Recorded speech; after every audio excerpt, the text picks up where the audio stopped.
the quiet of the stable. The estate had grown unbearably silent since Isabel's passing.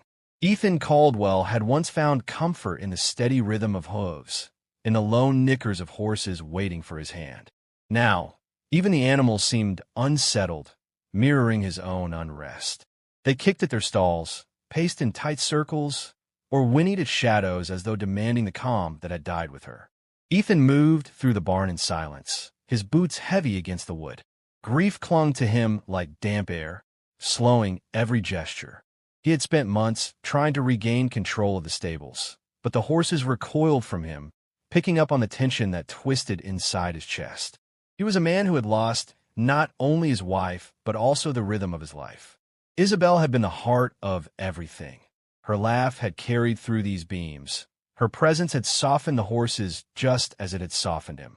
Without her, the walls seemed hollow. That morning, Margaret had insisted he hire help. His sister never hid her opinions, especially when they concerned his crumbling routines. "You can't manage both grief and this place alone," she had said. Ethan had not argued. He lacked the strength. And so Clara Bennett entered his world.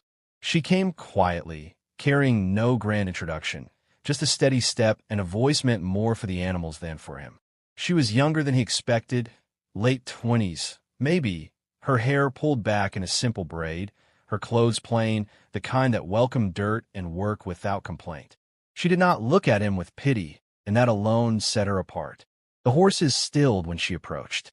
A mare that had been restless all morning lowered her head, pressing against Clara's palm as though recognizing an old friend.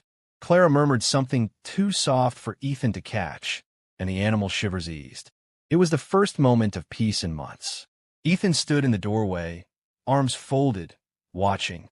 "You've worked with horses before," he said, his tone more observation than question. Clara looked up, her gaze steady but gentle. "Since I was a child. They usually listen when you do." There was no arrogance in her answer, only quiet certainty. She returned her focus to the mare, brushing a hand down its neck, whispering again. Ethan could not decide whether the calm she spread belonged to the horse or to himself. As the hours passed, Clara worked with a patience that unsettled him. She asked for no guidance, only moved with instinct, as though she knew what each animal needed. Ethan had hired her for practical reasons, because Margaret insisted, but now, watching the stables transform under her hand, he felt something more dangerous than relief stirring within him.